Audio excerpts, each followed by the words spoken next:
Hello everyone, welcome to VSF Christmas 2015 episode 19. My name is Jay Wakefield. Now, as I'm sure those of you who have actually been watching this series will know, when I normally put out videos, I've actually been reviewing computers. And I've been doing that on Wednesdays and Saturdays. Well, because today is a Saturday, we're going to be reviewing another machine. Now, this machine that we have here is actually going to be the most modern one that we will be reviewing this year. Now, this machine, the machine in question, is a Dell Inspiron 1525. And, well, I have to be honest, this is one of the better machines from the Windows Vista period that I own. Seriously, I really feel that way about it. And the fact that it's an Inspiron makes it a bit more odd. You see, the latitudes from the time frame, that would be the D530, the D630, and the D830. I've only ever used the D630, but if the other two are anything like the D630, well, that just kind of seems a wee bit fragile in comparison with this. And this does seem to be a lot more kind of modern looking.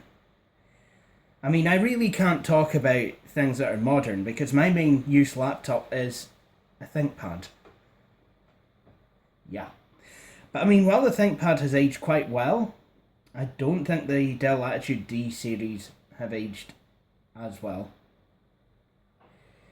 Anyway, so here we are then, the Dell Inspiron 1525.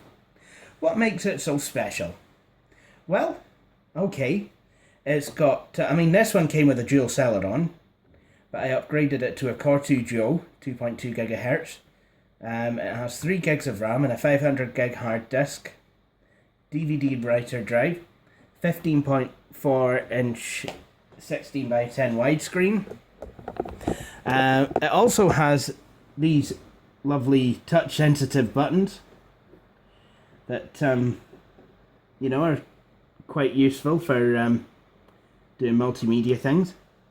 I quite like them. They're very gimmicky, but I don't know, I do quite like them, and I like the way that they light up when you're actually pressing them. There you go. If I can get this. Although the fact that you have to you know, you can't just continually press. Hang on, no you can. And as you can see, you've got Dell Quickset there, actually showing you how the volume is being adjusted. That's very nice. There we go.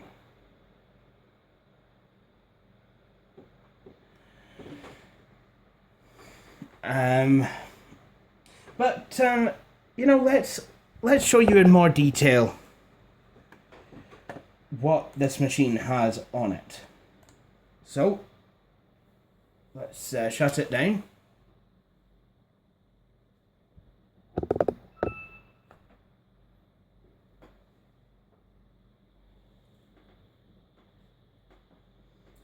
And away we go.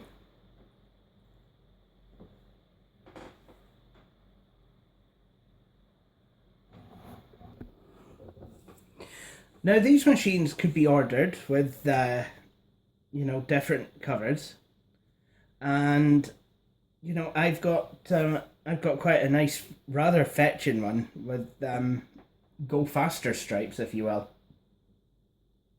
I remember, and this actually came with the desktop background, you know, with these stripes on it. And I originally thought that the system's screen was broken, but it turns out, you know, I mean, this pattern, you know, the desktop background corresponds with this pattern.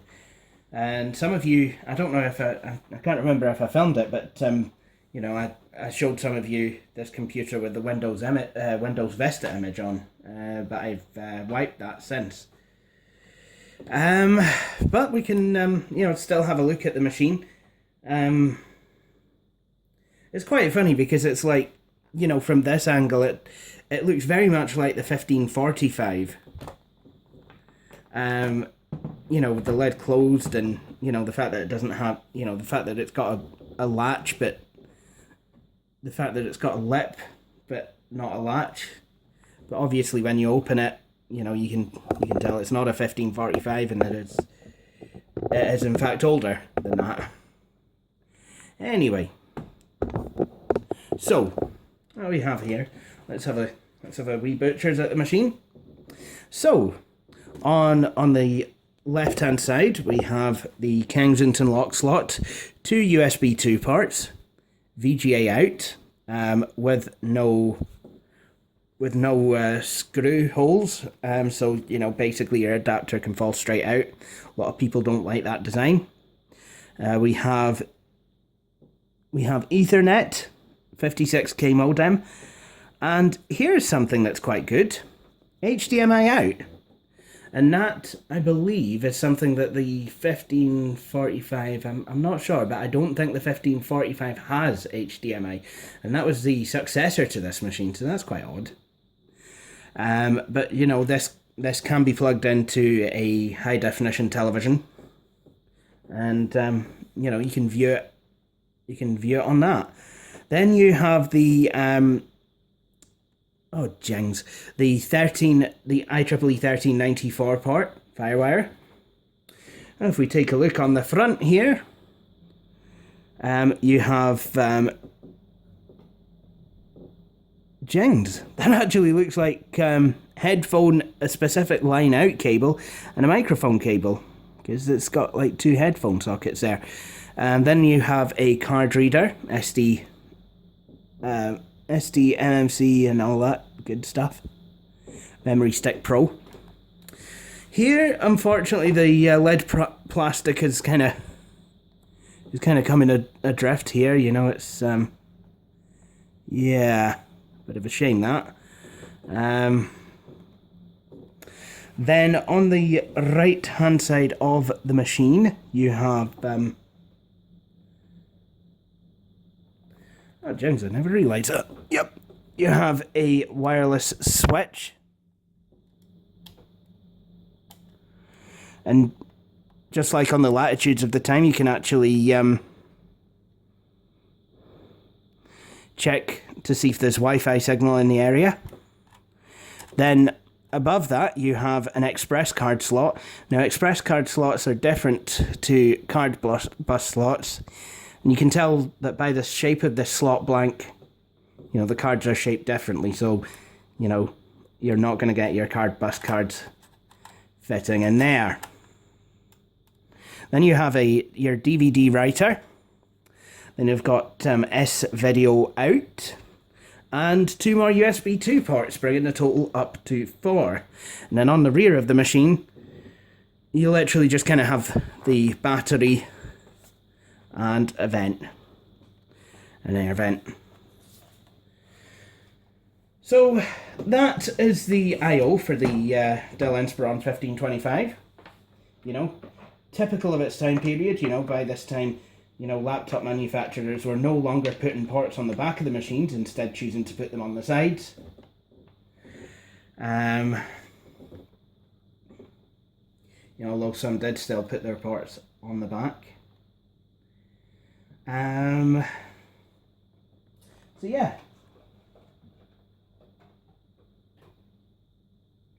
Now, this machine, actually, I do want to show you something actually before I press ahead. You see, now this machine is quite, this machine really is, you know, quite good for upgradability. Sorry, I'm just covering the Windows product sticker here. Yeah, that floppy disk came as part of the machine. Because under this wee compartment, you actually can get access to quite a lot of the components.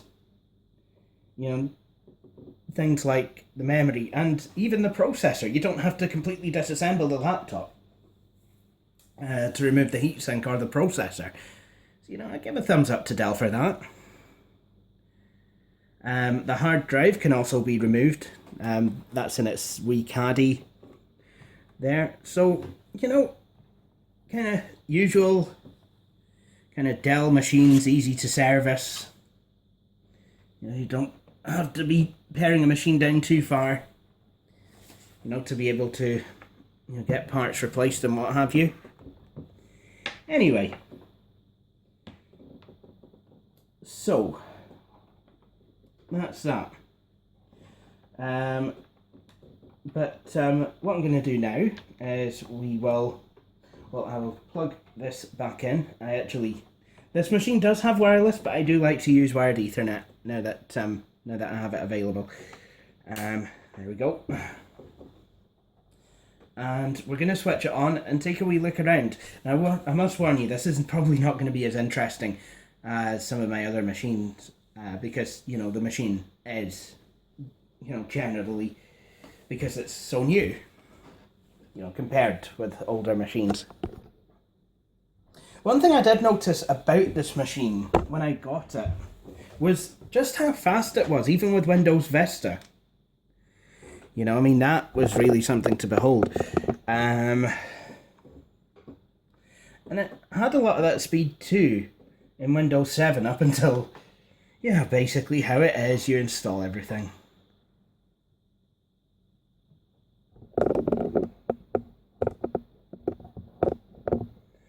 So, we're starting Microsoft Windows. Nice. And that's given everything a wee chance to cool down at least a wee bit, because I was actually playing a game on this before and it was sending all my cooling up to 11. There'll be updates soon to install on this as well. So this is on 3 gigs of RAM at the moment, but I really think that giving it that extra gig will do it wonders. Alright, so let me just log on. Funny story, I'm not logged onto my domain with this one. Well, I'm not logged onto my domain because I can't actually just, you know, log on to my regular network from here. I mean, what I have is, like, the domain literally serves Windows, you know, kind of pre-Windows XP machines, so that'd be 95, 98, 2000 Millennium Edition. You know, and then XP above, because it can still read and write to Windows 10 file shares, you know, I don't need to worry about it. Now, okay, that's good. So, as you can see, I've kind of Christmased this machine up a wee bit. And, you know, I guess, you know, if you're desperate, you can use this as an everyday machine. I'm not saying you should do everything on it, but certainly, you know, you've got, you know, certainly Office 2010 can run quite comfortably on here. And I guess, you know, at a stretch, so could Office 2013. There we go. So,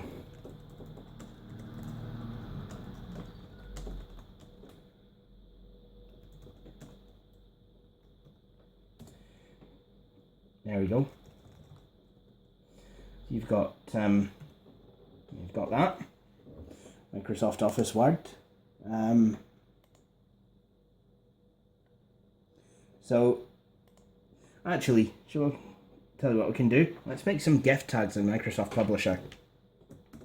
This is what I've been known to do for wrapping presents. And we have the magnifier because I'm using Windows 7 Professional on here. Windows 7 Professional 32-bit.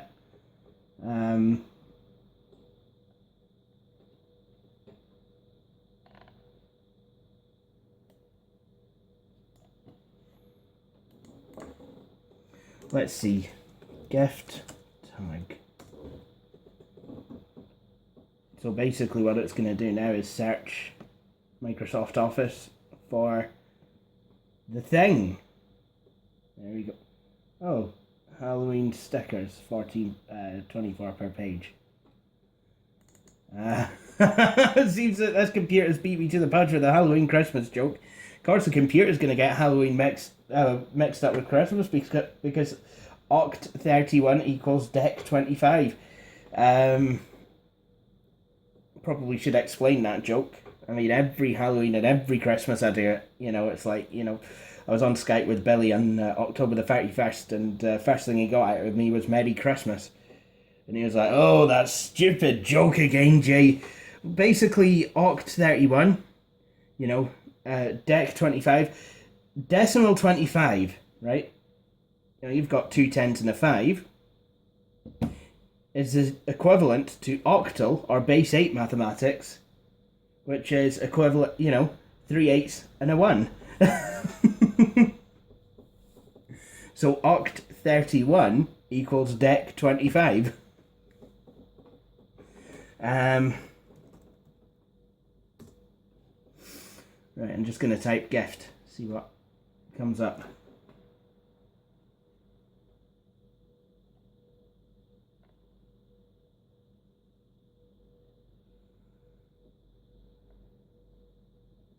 Okay, so maybe I can't do the gift tags using a template on here. However, what I can do is I will show you quickly how to make your own in Microsoft Publisher.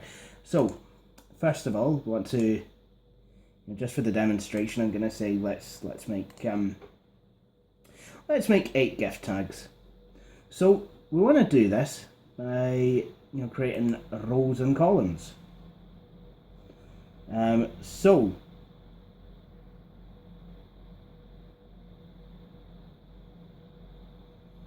we can actually, what we can do is we can use this one. We'll make some. Nah, I'm sure. You know what? Let's. All right. So we've got a horizontal ruler guide.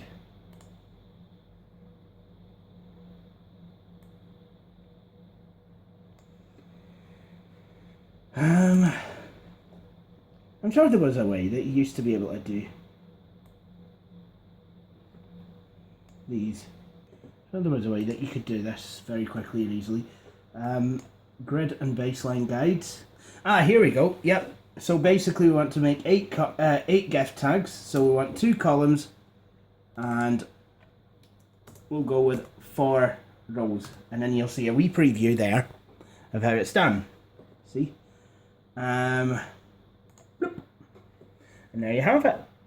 So now what we want to do is we want to get everything we do on one will be kind of copied over. I know that there is a better way of doing it and I have used it, but this is how I did it back in the day. So yep, we've got so what we could do is like have a wee Santa Claus.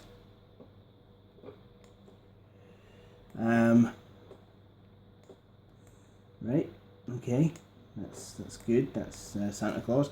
We'll make him a wee bit smaller, will we? There we go. Oh, that's maybe a bit too small. There we go. I think. There we go. What I'm gonna do then is I'm gonna copy him. I can use Publisher to properly align him. There we go. There we go. And I'm going to copy him again.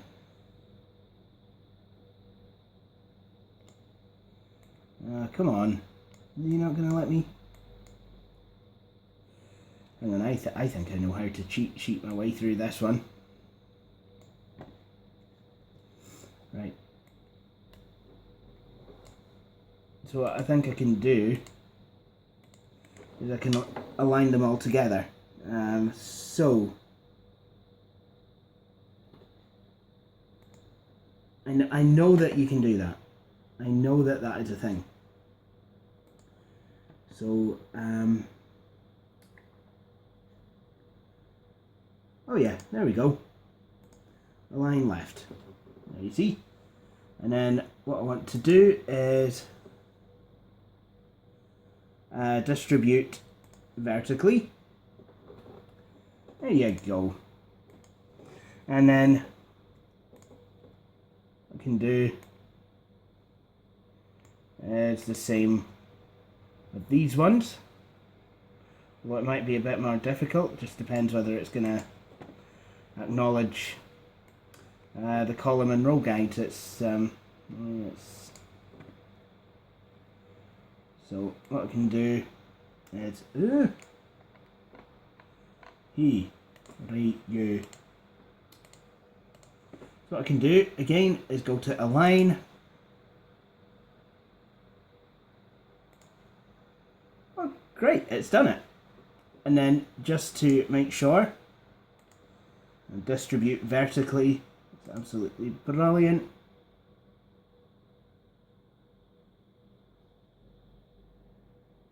And I can do it relative to the margin guides, which is good. Now, what I want to do now is I want to put a nice wee festive greeting. There we go. And I can actually zoom into the page by hitting F9. I can take a look at what font I want to use. So we could use something like, I want something a bit fancy, a bit, you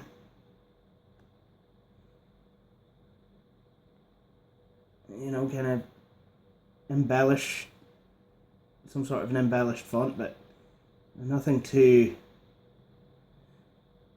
out there. There we go.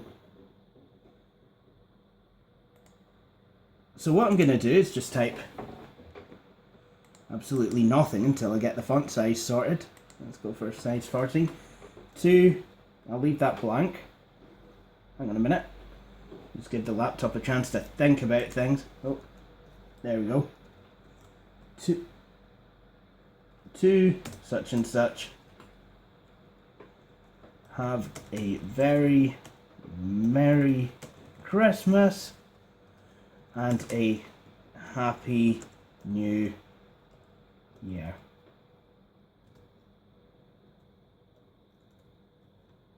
And then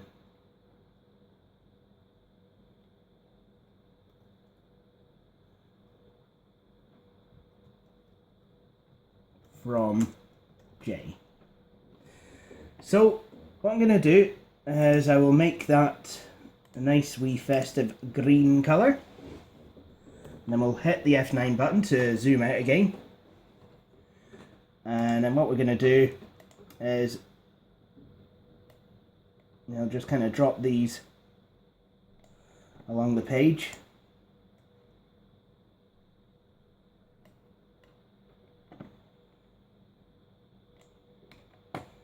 You know, and I can always you know, redistribute and what have you. Right, so what I'm gonna that's a strange noise. What I'm gonna do is just kind of click these, align right. There we go. That's absolutely fine. And then distribute vertically. That's again absolutely fine. And then what I'm going to do is I'm just going to copy all 4 of these and then just kind of go bloop. Once again, align right. Why didn't I think of this with the Santa Clauses? And then distribute once again vertically. And there we go. 8 Christmas labels. Absolutely fantastic. Just kind of a shame I've done all that wrapping, but I will save that actually to my Dropbox as a template for you know, for next year, because those labels look quite good actually, I think, you know, if I do say so myself. Right, okay, so now we've done some boring work, so I guess you might want to relax if you had your own 1525, you know. And how would you relax in this day and age? Well, you'd watch a YouTube video, of course.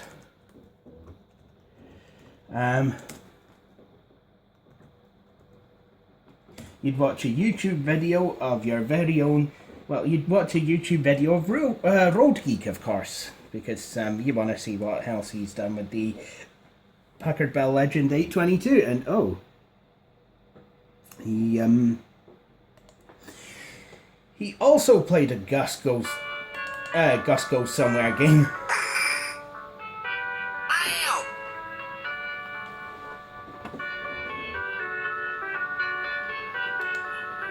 Good afternoon, everyone. Welcome to this edition of Nostalgic Christmas. This is Billy Core from the Carolina Circle Mall Wiki. And today we're going to be taking a look at another computer game. Yes, I know we need more variety here, but just bear with me. There will be more stuff coming.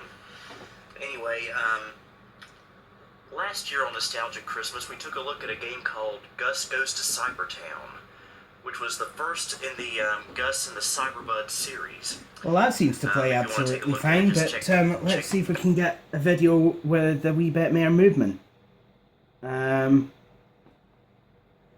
So, you know, still high definition, you know, we'll see what we can do.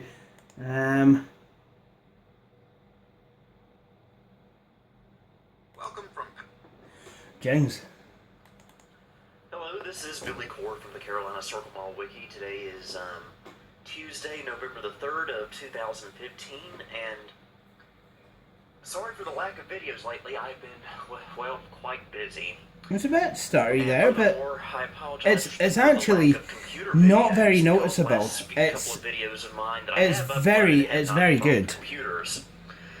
And I know a lot of you are wondering, where's the computer video? Where's the computer video? Please, please, please, please, please make a video about the computer. So that actually seems to work really quite well. So, you know, I'm really very happy with that. What else do we have on here? Well, we have we've got Adobe CS4 Master Collection. We have Microsoft Office 2010. We've seen that. But what happens if you were to want to, I don't know, play a game? Well, this is an older laptop and it's only got integrated graphics, so best not play the games, right? Maybe. But if you really don't care about your laptop's cooling, as I do, but I'm going to do this anyway, there are games you can play. Hi, I'm Amanda. And we're going to play some Need for Speed Carbon Collector's Edition, because, hey, why not? So again, this is not the best video performance, but, you know, it does play. So let's have a look. Let's have a look, will we? So,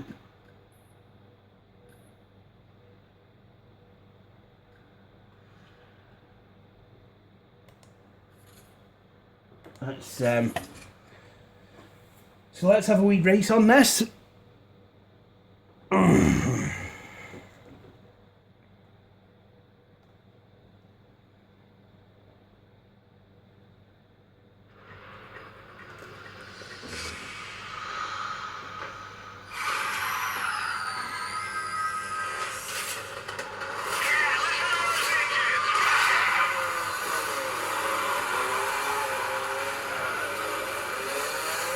That was a terrible start.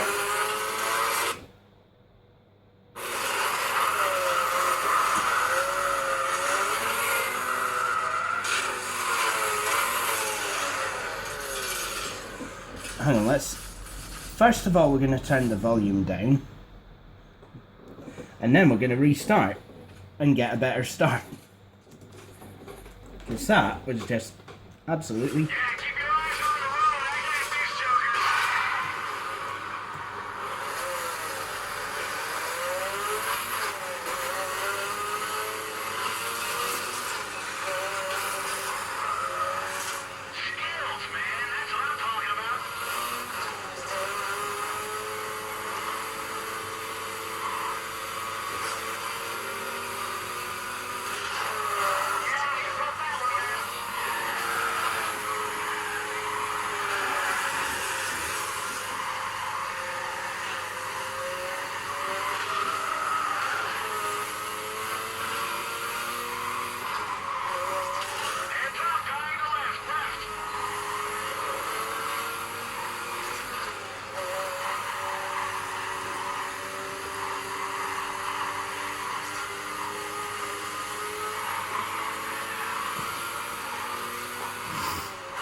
Well, I'm glad you guys think I'm speeding. Because I'm being absolutely creamed out here.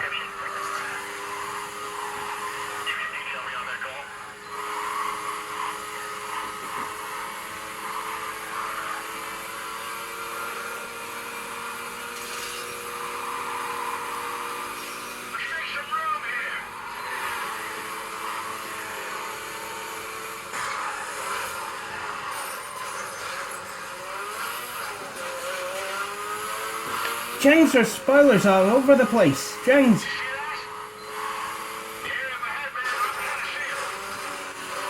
Oh no.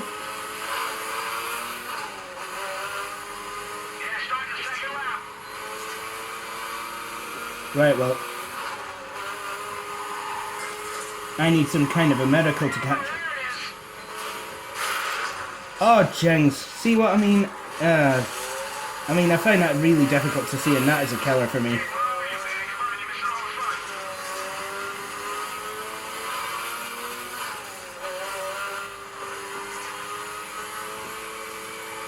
I love how that driver's just kind of taking a bus stop with him and really doesn't give a crap. And that is how I would rate my performance. I'm one of those drivers who drives badly and doesn't give a crap. Yep.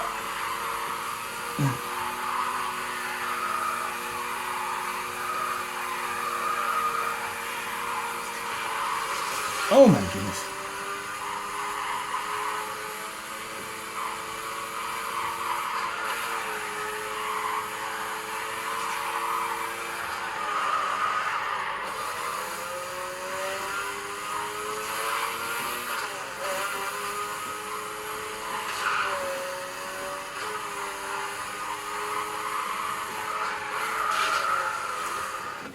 You know what? Can I restart that again? I thought that was a shortcut.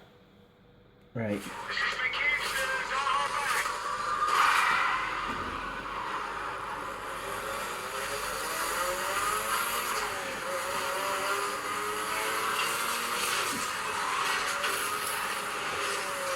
I guess your best chances in this week is in the scrum that takes place.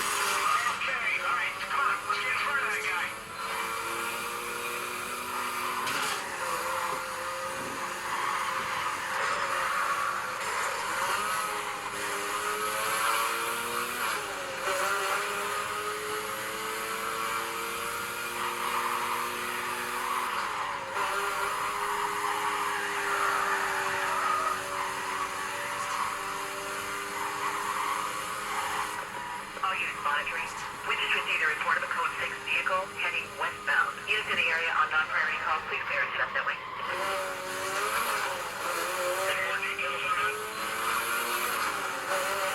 Suspect vehicle's a blue Mazda. Look, man, I'm loving that tuna around here, miss, but it's getting us some 5-0 appreciation here. Yeah, check that one. I'm heading over there now.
Concentrate. You do that.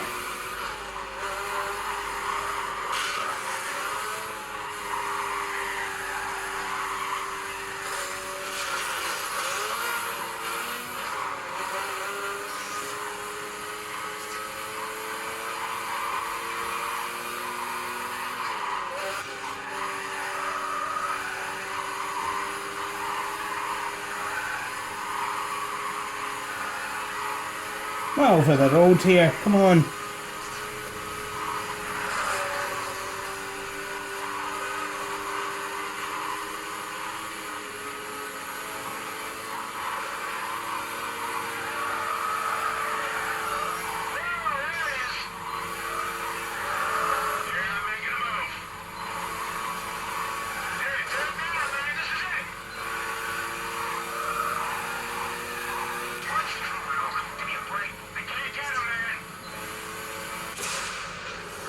Well, that's about as good as I could do.